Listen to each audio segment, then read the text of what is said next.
देखो नाखून क्यों बढ़ते हैं, सबसे पहला क्वेश्चन की ये क्या है, तो ये किस प्रकार की रचना है, तो ये एक प्रकार का निबंध है, ठीक है।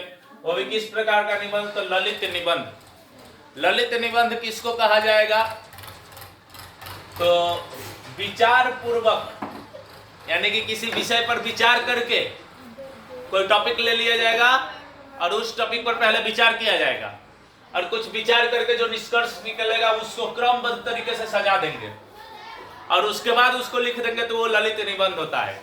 उसी प्रकार से हजारी प्रसाद द्विवेदी जी ने भी एक टॉपिक लिया था और उस टॉपिक पर विचार करके अपने चिंतन को क्या किए थे, क्रमबद्ध तरीके से लिख दिए थे और वही हो गया ललित निबंध, ठीक है।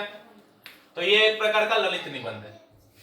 लेखक कौन है, तो हजारी प्रसाद द्विवेदी जी। जन्म कहाँ हुआ था, इनको सिर्फ द्विवेदी जी के नाम से भी जानते हैं। सिर्फ अगर द्विवेदी जी कहा जाएगा तो उसका मतलब भी हजारी प्रसाद द्विवेदी ही होगा। जन्म कहाँ हुआ था, तो बलिया उत्तर प्रदेश, ठीक है। और बलिया के आरत दुबे के छपरा नामक एक जगह पर हुआ था, बलिया में, जो कि है उत्तर प्रदेश में। जन्म 1907 ईस्वी में हुआ था, ठीक है। उसके बाद इनको बहुत सारे भाषाओं का ज्ञान था, ठीक है ना। तो अलग अलग संस्कृति, इनका जो संस्कृति में इनका जो योगदान था, इनका जो सांस्कृतिक लेखन था वो बहुत ही अपूर्व था। ये रविंद्रनाथ, फिर से तुलसीदास, इन सब का ये क्या थे, एकाकार थे बोला जाता है इनको, उन सबको मिलाकर ये थे, ऐसा बोला जाता है, क्योंकि इनका सांस्कृतिक लेखन ऐसा है ही। इनके प्रमुख रचना क्या क्या है, तो अशोक के फूल, कूटज, आलोक पर्व, पृथ्वीराज रासो, ये सब इंपॉर्टेंट है। इसके अलावा भी बहुत सारा है जो कि बुक में दिया गया है। पत्रिका में आ सकता है क्या, कि विश्व भारती। विश्व भारती ये इसलिए इंपॉर्टेंट है क्योंकि वो विश्व भारती एक परिचित है, मतलब कि बहुत ही फेमस शब्द है, और इसलिए आ सकता है कि विश्व भारती पत्रिका का संपादन किसके द्वारा किया गया था, तो हजारी प्रसाद द्विवेदी। नेक्स्ट पुरस्कार की बात आ जाए, तो पुरस्कार में इनको कौन कौन सा पुरस्कार और उपाधि मिला था, तो पुरस्कार में 2 पुरस्कार, साहित्य अकादमी और पद्म भूषण। साहित्य अकादमी पुरस्कार किस चीज पर मिला था, यह भी क्वेश्चन आता है, तो आलोक पर्व, ये जो आलोक पर्व लिखे थे वो, उसी पर उनको साहित्य अकादमी मिला था। उसके बाद भारत सरकार के द्वारा पद्म भूषण की पुरस्कार दी गई। उसके बाद इनको उपाधि दिया गया है, डी लिट की उपाधि। तो डी लिट की उपाधि किसको दिया गया था, हजारी प्रसाद द्विवेदी जी को। किसके द्वारा दिया गया था, तो लखनऊ विश्वविद्यालय, लखनऊ विश्वविद्यालय के द्वारा डी लिट की उपाधि दिया गया। कहां कहां के वो प्रोफेसर रहे थे, तो काशी हिंदू विश्वविद्यालय के, शांति निकेतन विश्वविद्यालय और साथ ही साथ चंडीगढ़ विश्वविद्यालय, मतलब कि 3 गो विश्वविद्यालय में क्या रहे, प्रोफेसर रहे। इनका निधन कब हुआ, तो 1989 में। कहां हुआ, दिल्ली में। इतना बात कैसे भी करके याद कर लेना है, कैसे भी। एक्स्ट्रा में जिसको याद करना है वो प्रमुख रचना और कुछ याद कर लेगा बस, इससे ज्यादा कुछ नहीं। फिर से क्या क्या हुआ, तो नाखून क्यों बढ़ते, एक प्रकार का ललित निबंध है। ललित निबंध का अर्थ बता दिए। लिखा गया है हजारी प्रसाद द्विवेदी के द्वारा। जन्म हुआ था 1907 में, बलिया उत्तर प्रदेश। प्रमुख रचना है अशोक के फूल, कूटज, आलोक पर्व और पृथ्वीराज रासो। कौन सा पत्रिका का संपादन किए थे, तो विश्व भारती। इनको कौन कौन सा पुरस्कार मिला था, साहित्य अकादमी और पद्म भूषण। कौन सा उपाधि मिला था, डी लिट की उपाधि। साहित्य अकादमी किस चीज पर मिला था, तो आलोक पर्व लिखने के चलते। डी लिट की उपाधि किसके द्वारा दिया गया था, तो लखनऊ विश्वविद्यालय के द्वारा। कहां के प्रोफेसर थे वो, तो काशी हिंदू विश्वविद्यालय के प्रोफेसर थे, शांति निकेतन विश्वविद्यालय के और चंडीगढ़ विश्वविद्यालय के वो प्रोफेसर रहे। कब उनका निधन हुआ और कहां निधन हुआ, तो 1989 में दिल्ली में उनका निधन हो गया, ठीक है ना। बात कंप्लीट। अब नेक्स्ट, सॉरी 1779 में इनका निधन हुआ। देखो आगे चैप्टर निकालो, नाखून क्यों बढ़ते हैं, अंडरलाइन करते जाना जो जो बोलेंगे। बच्चे कभी कभी चक्कर में डाल देने वाले प्रश्न कर बैठते हैं, क्योंकि बच्चों के मन में अजीबोगरीब सवाल उत्पन्न होते हैं, क्योंकि बच्चे के आसपास, बच्चे को ज्ञान नहीं होता है कि उसके आसपास क्या हो रहा है। वो कोई भी नया चीज दिखता है जो कि हमारे लिए स्वाभाविक है, वो कुछ ऐसे प्रश्न जो हमारे लिए स्वाभाविक है और हम लोग उसका कारण भी नहीं जानते हैं, हम लोग सोच रहे हैं कि ऐसे ही हो रहा है, नॉर्मल सी बात, हवा बह रहा है, पंखा चल रहा है, वह गिर गया, लेकिन बच्चों के मन में ये सब सवाल आ जाएगा कि पंखा क्यों चल रहा है, हवा क्यों बह रहा है, मुझे ठंडी क्यों लग रही है, ठीक है ना। और ये सब आवाज, ये सब जो सोच है वो सब बच्चों का होता है, कि यानी कि बच्चों के मन में अजीबोगरीब सवाल आते रहते हैं। और लेकिन अगर पिता उसका अल्पज्ञ है, अल्पज्ञ पिता बड़ी दयनीय जीव होता है, तो इसको अंडरलाइन कर लो, अल्पज्ञ पिता बड़ा दयनीय जीव होता है। अल्पज्ञ मतलब जिनको अल्प ज्ञान हो उसको अल्पज्ञ कहते हैं। पिता दयनीय जीव, दयनीय जीव किसको कहा गया है, दयनीय जीव किसको कहा गया है, तो अल्पज्ञ पिता को, यानी वैसे पिता को जिसके पास जानकारी कम हो। अच्छा, आखिर ये बताया क्यों गया, क्योंकि अगर मान लो कि बच्चा है, छोटा बच्चा अपने पिता से तो हमेशा क्वेश्चन पूछता ही रहेगा कि ये क्या है, ये क्या है, ये क्यों हो रहा है, ये कैसे हो रहा है, ऐसे क्वेश्चंस आते रहेंगे। जब भी कोई बच्चा नया चीज दिखेगा तो वो डायरेक्ट पूछता है कि ये क्या है, पापा, पापा से पूछता है ये क्यों होता है।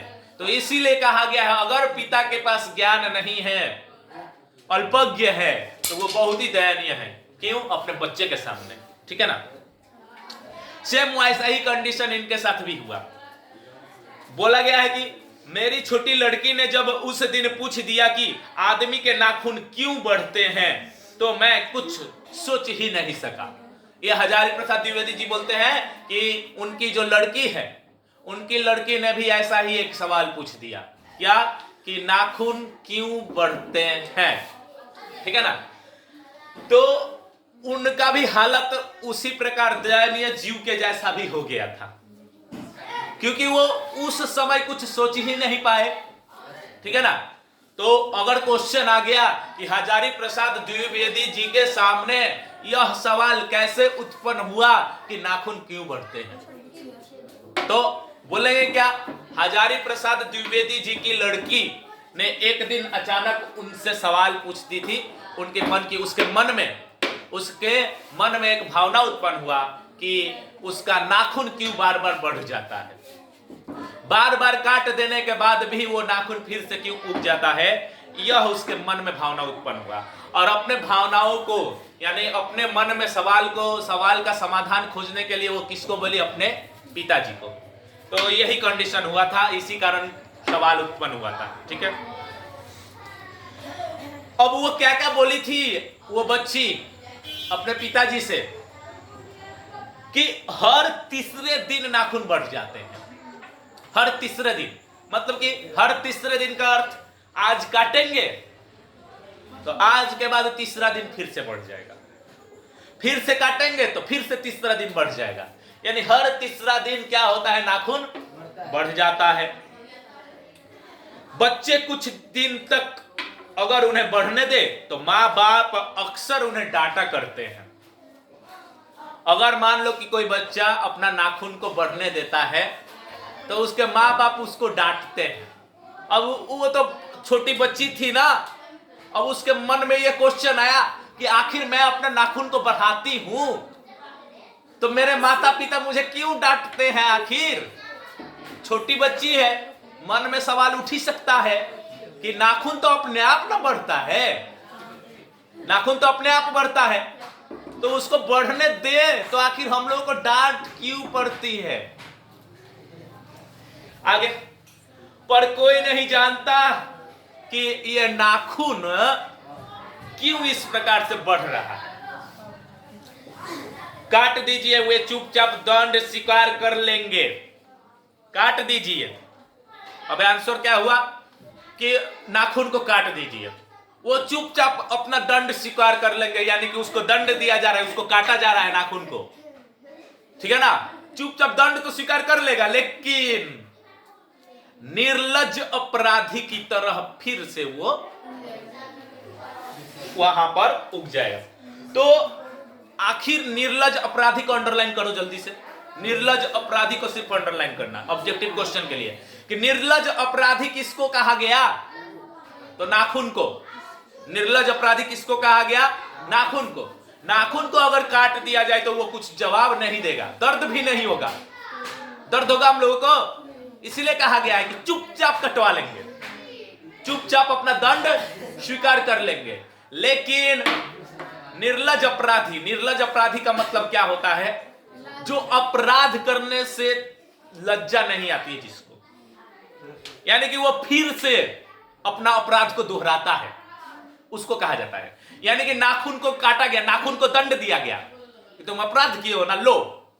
जैसे किसी को पीटा जाता है, ठीक है ना, कोई काम करने के लिए या फिर कोई गलती करने के लिए किसी को पीटा जाता है कि लो और बदमाशी करोगे तो उस टाइम पीटा गया।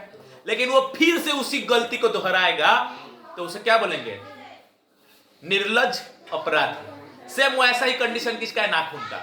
नाखून को अगर दंड दिया जाए तो उस टाइम चुपचाप स्वीकार कर लेगा, लेकिन फिर से वो निर्लज अपराधी की भांति फिर से सेंध पर हाजिर। आखिर ये इतना बेहाया क्यों है, बेहाया किसको, फिर से बेहाया किसको कहा गया, नाखून को। बेहाया ना जिसको बार बार बोलने पर भी वो उस पर कोई प्रभाव ना पड़े, ठीक है ना। नेक्स्ट, अब स्टार्ट हुआ, ये था उसके मन का प्रश्न। अब ये क्या था, उसके मन का प्रश्न था, ठीक है ना। इसमें क्वेश्चंस कौन कौन सा है, तो पहला क्वेश्चन कि दयनीय जीव कौन होता है, अल्पज्ञ पिता। उसके बाद तो नाखून क्यों बढ़ते, ये सवाल कौन पूछा था, उनकी छोटी लड़की ने। तो उनके सामने ये लॉन्ग क्वेश्चन में आ सकता है कि उनके सामने ये सवाल कैसे उत्पन्न हुआ, ठीक है ना, और क्यों उत्पन्न हुआ, ऐसे क्वेश्चन आ गया। तो बोलेंगे कि उनकी छोटी बच्ची के मन में एक सवाल उत्पन्न हुआ था जो कि अपने पिता से वो पूछी थी कि नाखून आखिर क्यों बढ़ जाते हैं, काट देने के बाद भी तीसरे दिन पर क्यों बढ़ जाते हैं, आखिर नाखून को बढ़ाने पर उनके माता पिता क्यों डांटते हैं। ये सभी प्रश्न छोटे बच्चे के मन में उत्पन्न हुआ था और उसका समाधान किससे वो पूछी थी, अपने पिता से। इसलिए, और पिता कौन थे, हजारी प्रसाद द्विवेदी जी, इसीलिए उनके सामने ये सब प्रश्न उत्पन्न हुआ था। और निर्लज अपराधी किसको कहा गया है, नाखून को। नेक्स्ट, कुछ लाखों वर्षों की बात है, मनुष्य जंगली था, वन मानुष जैसा। ये सब अंडरलाइन करते जाओ, ठीक है ना, ये सब लॉन्ग क्वेश्चन लिखने के लिए काम आएगा, ठीक है ना।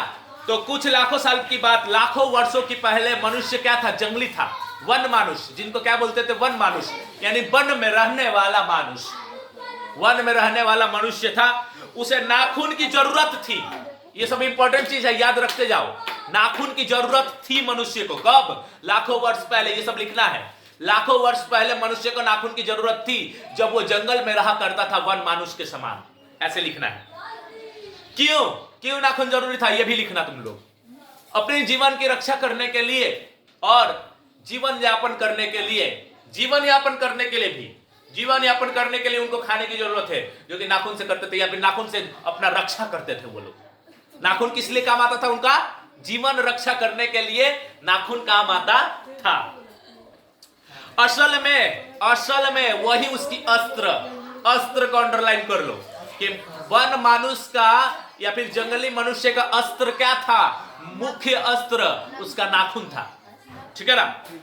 मुख्य, असल में वही उसके अस्त्र थे, दांत भी थे अस्त्र के तौर पर, लेकिन वो दूसरे नंबर पे थे। पहला स्थान किसका था, नाखून का, यानी मनुष्य का पहला अस्त्र क्या है, नाखून, ठीक है ना। दूसरे नंबर पर उसका दांत था।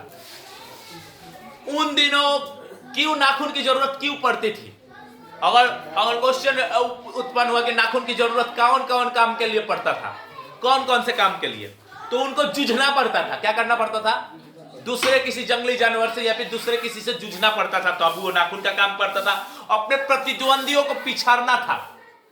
प्रतिद्वंदी कौन थे, दूसरे जानवर मनुष्य के प्रतिद्वंदी थे, उनसे आगे निकलने के लिए नाखून की जरूरत थी उनको। लेकिन धीरे धीरे अब हुआ क्या, नाखून के स्थान पर वो वस्तु का सहारा लेना चालू किया। नाखून के स्थान पर वस्तु का सहारा लेना चालू किया। कौन कौन से वस्तु का सहारा लेना चालू किया, इस पर भी क्वेश्चन है। सबसे पहले पत्थर, सबसे पहले पत्थर का सहारा लेना चालू किया अपने नाखून के स्थान पर। उसके बाद पेड़ की डालों की सहायता लेना चालू किया अपने नाखून के स्थान पर अस्त्र के रूप में। पहले अस्त्र के रूप में सिर्फ और सिर्फ नाखून का इस्तेमाल करता था, उसके बाद अस्त्र के रूप में पत्थर का इस्तेमाल करने लगा, उसके बाद अस्त्र के रूप में पेड़ की डाल का उपयोग करने लगा, और उसके बाद जानवर की हड्डी का उपयोग करने लगा। तो जानवर की हड्डी से अब क्वेश्चन आएगा तुम लोगों का, ठीक है। तो हड्डी से क्या क्वेश्चन है, तो हड्डी से बाद में, लेकिन अगर श्री रामचंद्र की वानर सेना की बात किया जाए तो उनके पास भी ये पहला दो प्रकार का अस्त्र था, पत्थर के हथियार और पेड़ की डाल, ठीक है ना। ये सब हथियार किनके पास थे, तो श्री रामचंद्र की वानर सेना के पास ऐसे ही कुछ अस्त्र थे। मनुष्य ने हड्डियों से भी अस्त्र बनाया, जानवरों के हड्डियों से भी अस्त्र बनाया। तो इस जानवर के हड्डी या फिर हड्डियों के हथियार से उनका एक क्वेश्चन, तुम लोग का एक क्वेश्चन आएगा, क्या, तो वज्र, किसका वज्र, तो भगवान का राजा, देवताओं के राजा कौन है, इंद्र। इंद्र के पास एक हथियार है जिसका नाम है वज्र, इंद्र का वज्र, जो कि हड्डी से बना हुआ एक हथियार है। तो किसका हड्डी, तो ऋषि दधीची का हड्डी। तो ऋषि दधीची जो थे वो वेद के ज्ञाता थे, वेद के बहुत बड़े ज्ञाता थे, ठीक है ना, बहुत ज्ञानी तपस्वी थे वो। उनका जब अंतिम समय चला तो वो अपने हड्डी को दान कर दिए, अपने हड्डियों को क्या कर दिए, दान कर दिए, और उनको हड्डियों से हथियार बनाया गया।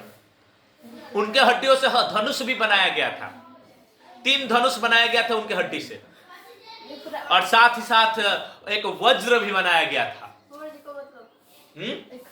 किस चीज का मतलब, वज्र, वज्र एक हथियार है। वज्र मतलब होता है बिजली, बिजली चमकता है ना, क्योंकि उनके उस हथियार से वार करेंगे ना तो उसमें से इतना बिजली निकलेगा ना कि उस बिजली के वार से खत्म। इसलिए उसको क्या कहा गया, नाम क्या रखा गया, वज्र, ठीक है ना। तो दधीची मुनि, ऋषि दधीची के हड्डी से बना हुआ है क्या, वज्र नाम का हथियार, ठीक है। मनुष्य और आगे बढ़ गया।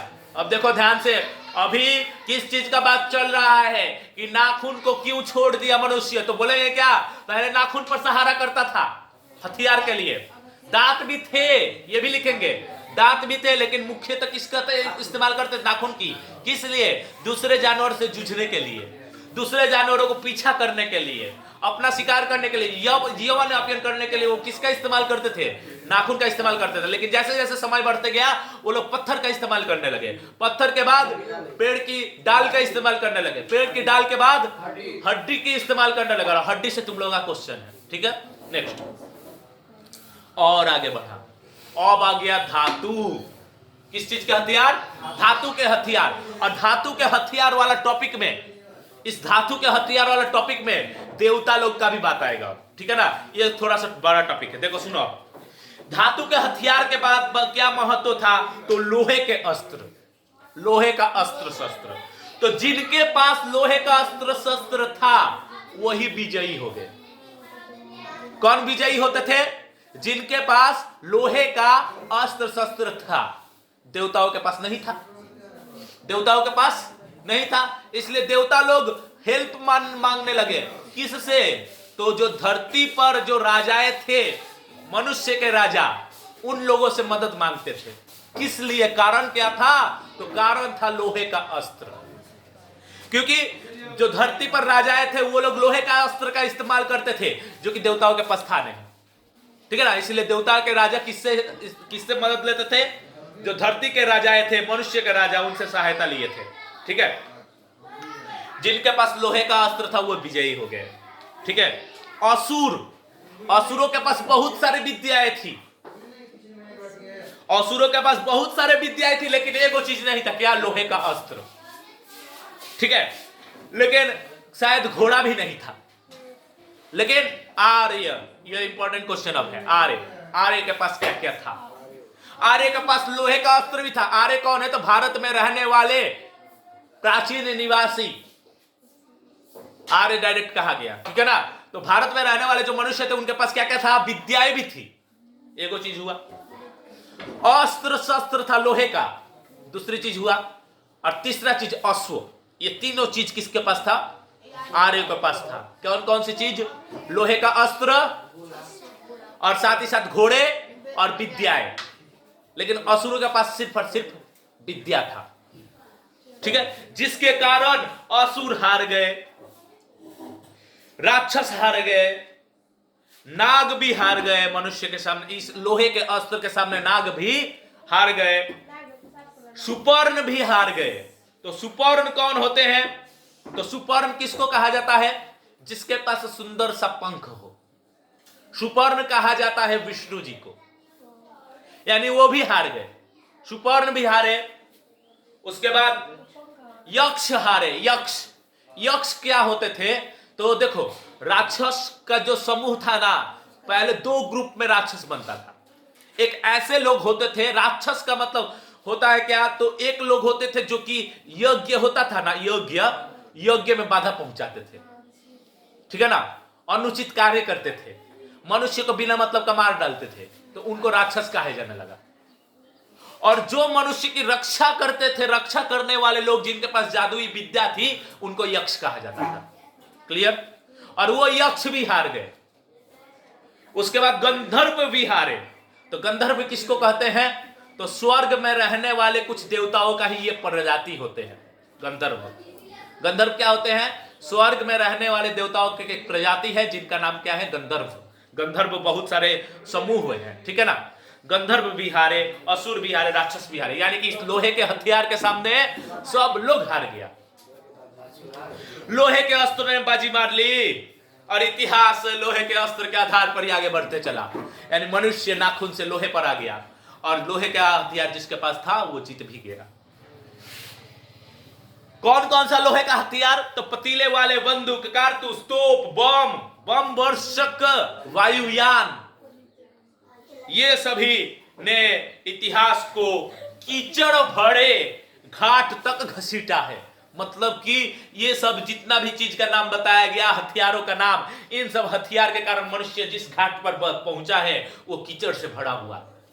कीचड़ से भरे घाट, इसकी एक मुहावरा है। ठीक है ना, इस मुहावरे से बताया जा रहा है कि मनुष्य को आज जिस स्थिति में लाया गया है, इस स्थिति में लाने के पीछे का कारण कौन है? वही सब हथियार। यानी कि पूरा चैप्टर हथियारे के बारे में है। अस्त्र शस्त्र का पहचान ही करना है तुम लोग को। तुम लोग के दिमाग में एक टॉपिक रखना है, अस्त्र शस्त्र। ठीक है, नेक्स्ट।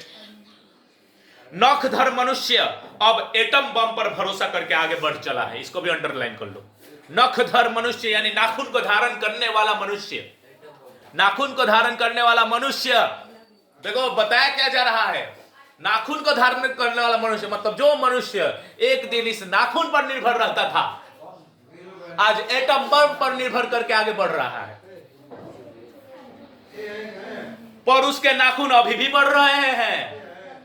अब सोच लिया जाए, नाखून पर तो निर्भर रहना छोड़ दिए हैं, लेकिन नाखून अभी भी बढ़ रहे हैं। अब भी प्रकृति मनुष्य को उसके भीतर वाले अस्त्र से वंचित नहीं कर रही है। भीतर वाला अस्त्र, बाहर वाला अस्त्र, दो ग्रुप में अस्त्र को डिवाइड किया गया। मनुष्य के अस्त्र को कितने ग्रुप में डिवाइड किया? दो। भीतर वाला अस्त्र, बाहर वाला अस्त्र। भीतर वाला अस्त्र जो अपने आप उग जाता है, जैसे कि नाखून। ठीक है ना, नाखून को क्या कहा गया? भीतर वाला अस्त्र। और बाहर वाला अस्त्र इन सबको कहा गया लोहे के अस्त्र को। लेकिन प्रकृति मनुष्य के भीतर वाले अस्त्र को समाप्त नहीं कर पा रही है। बार बार याद दिला देती है कि तुम्हारे नाखून को भुलाया नहीं जा सकता है। प्रकृति क्या करती है? बार बार याद दिलाती है मनुष्य को, तुम्हारे नाखून को भुलाया नहीं जा सकता है, तुम भी एक जानवर के समान हो। प्रकृति हमें ये याद दिलाती है, उसी के समान हो जो कि सतह पर विचरण करने वाले जानवर है। तो मैं हैरान होकर सोचता हूं कि मनुष्य आज अपने बच्चों को, अब लेखक तो हैरान है, आज ऐसा कंडीशन है कि बच्चों को नाखून न काटने के लिए डांटा जाता है। अगर कोई मनुष्य है, कोई बच्चा है, नाखून नहीं कट रहा है तो उसको डांटा जाता है। लेकिन एक ऐसा समय था जब नाखून को नष्ट जो करेगा उसको डांटा जाता था। ये लेखक हैरान है इस बात पर कि किस कंडीशन से किस कंडीशन में हम लोग पहुंचे हैं। लेकिन प्रकृति क्या है? प्रकृति नाखून को जिलाते जा रही है, मतलब कि जिंदा रखते जा रही है। मनुष्य है कि उसको नष्ट करने पर तुला हुआ अभी, और प्रकृति उसको जिंदा रखते जा रही है। ठीक है ना? मनुष्य रोज काटे जा रहा है और वो कमबख्त रोज बढ़ते जा रहा है। तो फिर से कमबख्त किसको कहा गया? नाखून को। क्यों बढ़ते जा रहे? क्योंकि वो तो अंधा है। नाखून क्या है? अंधा है। नाखून नहीं जानता है कि ना मनुष्य को इस नाखून से भी कोटि कोटि गुना, करोड़ों करोड़ों गुना शक्तिशाली हथियार मिल चुका है। लेकिन ये नाखून बेचारा अपने पर घमंड करके बैठा हुआ है कि मैं नहीं रहूंगा तो मनुष्य का रक्षा कौन करेगा। नाखून क्या सोच रहा है कि मेरे ही बल पे मनुष्य जी रहा है, ठीक है ना। लेकिन ये नाखून नहीं जानता है कि इस नाखून से भी करोड़ों गुना शक्तिशाली हथियार हमारे पास आ चुका है। नाखून को क्या पता? नाखून तो अपना काम कर रहा है। नाखून बेचारा हम लोगों की रक्षा करने के लिए डेली के डेली बढ़ते जा रहा है। इसीलिए कहा गया है कि नाखून अंधा है। लेकिन मनुष्य सोचता है कि ये जो नाखून है तब का है जब हम लोग असभ्य थे, बर्बर थे। और मनुष्य सोचता है कि जिसका नाखून बड़ा हुआ है वो भी बर्बर है, वो भी असभ्य है। और मनुष्य इसको सह नहीं सकता है। मनुष्य इसको सह नहीं सकता, इसलिए अपने नाखून को काट देता है। मनुष्य अपने नाखून को क्यों काट देता है? क्योंकि मनुष्य सोचता है कि ये बर्बरता का प्रतीक है। यानी हम लोग जब बर्बर थे ना, असभ्य थे, तब का ये नाखून है। और जिसके पास नाखून है वो भी बर्बर असभ्य है, इसीलिए मनुष्य उसको काटते जाता है। लेकिन मनुष्य अब विचार आया लेखक के मन में कि मनुष्य खालसा बाहर से काट देने पर नहीं होगा, मनुष्य के अंदर बर्बरता अभी घटी कहां है? उसके अंदर बर्बरता है। एग्जाम्पल क्या है कि मनुष्य के इतिहास में हिरोशिमा का हत्याकांड, ये तो सिर्फ एगो हिरोशिमा का घटना बतलाया गया। रोज के रोज जितने भी हत्याकांड हो रहे हैं या फिर अत्याचार हो रहा है या फिर जो भी काम हो रहा है वो सब मनुष्य के बर्बरता का